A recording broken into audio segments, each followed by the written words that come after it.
Hello,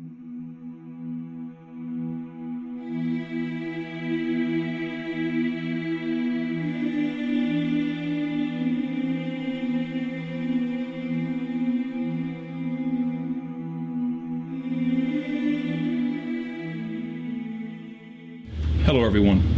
My name is Michael Hoover with the Southern Law Enforcement Foundation. We're a group of volunteers, law enforcement and mental health professionals who help officers and their families through emotional trauma. And obviously we are here because you had a major event take place in your organization. There's 7 phases that we will be going through in this process, and I will explain them as I go on for each one. The first one, of course, being the introduction phase. I want to calm things down by starting to say this. This is not therapy. This is not an investigation. It's being able to talk through some of the experiences that all of you are having right now, or possibly having. Another thing I would like to cover in this phase is that everyone needs to agree that what is said in this debriefing stays in this debriefing. That there is a level of confidence and confidentiality that we will all agree upon, that what is said in here will stay in here. Can we all agree on that? Yes. Okay, thank you for that. Also, if you have any pagers, radios, or anything along those lines, if you can turn them off or even put them on silent mode, not to interrupt the processes as we're going through. So if you take a moment to do that for me.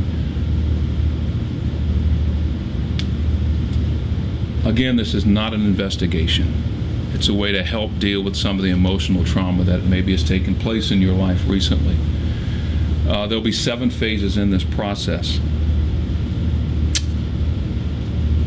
We are going to have what we call a door person.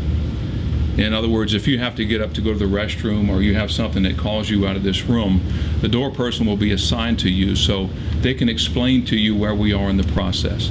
And as you come back in this room and sit down, then you'll be able to join our conversation and continue on. During this process, there will be 3 times I will ask you to speak. I will not force you to speak, but I want you to keep this in your mind. You may not need this process, but someone sitting in here does. And your insight and your input will help them begin the healing process. So I will ask you for 3 times to speak during this process. And also, folks, I won't lie, we're going to stir up this emotional pot, and in reality, you may feel worse tonight because we're going to pull some strings and we're going to talk. But it's part of the healing process. And before we move into the next phase, again, I can't stress the importance of the confidentiality rule here.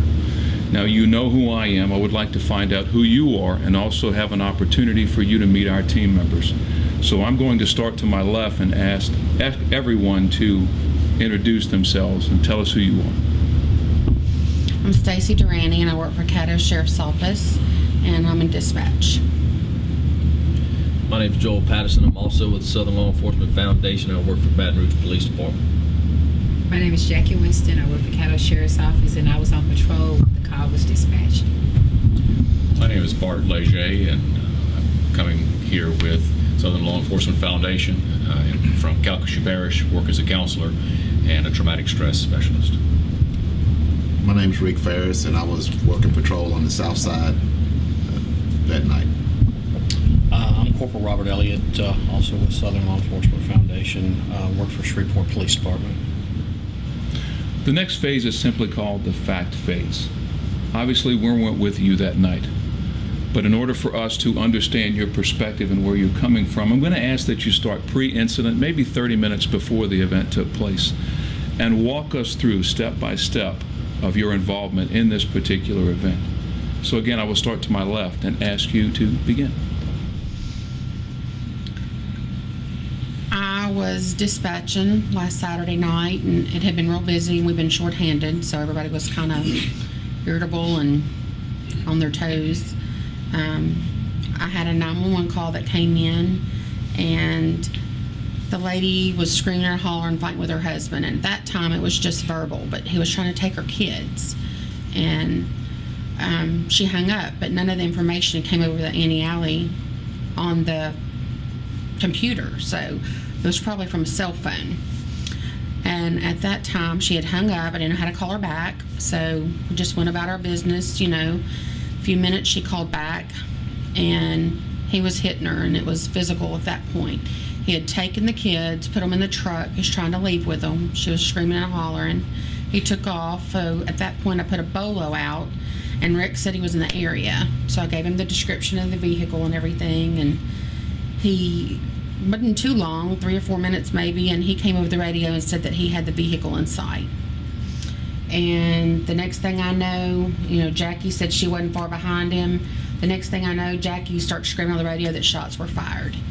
I never heard Rick again, so I didn't know who was down or what. And at that point, I dispatched medical and started making notifications to everybody that needed to be notified. I guess it was about somewhere around 7 o'clock that evening. Rick and I decided it was time to go get some dinner because we had been real busy that day. And as soon as we decided, we stopped at Taco Bell on Mansfield Road to get something to eat. Stacy come across the radio and said that she had a 911 call from a lady, and her husband was beating her, and he had taken the kids and put them out in the car, and they was like 3 and 4 years old, and she could hear the kids in the background also screaming and yelling. And so Rick jumped in his car, got out, and so I come on a little behind him, and he come across the radio and said he spotted the truck. It was a blue Ford 150, and Stacy gave out Porsche tags, and so the truck was headed on Cockwood Road, and so I spotted Rick, and I come across the radio, and I let Stacy know that I was there with Rick, and out of nowhere the guy jumps out of the truck, and he has a shotgun, and he started just firing the shotgun. So I let Stacy know shots fired, and go ahead and send medical. We had one down, and the kids were still in the truck, and I could see their little heads jumping around. And Rick was behind his car. He had taken cover, and I of course tried to do the best I could with taking cover or whatever. And it got from there. Stacy let us know that medical was on the way, and that was really about my part at that point. The call, I went in the restroom to wash my hands, and when they gave out the call, I told her I'm going to go head on and go that way. She said she'd get the food because they was bringing the food out. She'd get the food, put it in the car, and she'd meet us on. The call that Stacy dispatch said that the blue Ford F-150 was going to be on Calker Road. So, and it was heading toward Keith Road. So I went to go cut the vehicle off if I could spot it. As I was driving down the road, I spotted the vehicle. I pretty much assumed it was it because the guy was driving real fast, changing lanes in and out of traffic, passing vehicles. So I got up on the vehicle, called it in, and I was behind the vehicle. I didn't see any kids in the vehicle at that time. It was a King Cab Ford F-150, and I'm assuming the kids were you just couldn't see them, so I'm assuming they were just laying low or just sitting back there playing normally what kids do. I stopped the vehicle right there on Calker Road, and I heard Jackie come back and say that she was pulling up behind me. I looked up in the rearview mirror, and at that time, the guy started shooting. So from there, I didn't know what to do, basically, as to whether to get out the car or what, or back up, which I couldn't because Jackie was behind me. Luckily, I was in a pool car, and it didn't have that stupid computer in it that they make us use. And I was able to, go across the other side, go out the passenger door, and go to the rear of the vehicle. And when I got to the rear of the vehicle, I realized that the guy was getting a little bit closer to my car, so I ended up returning fire on him and hit him 2 times.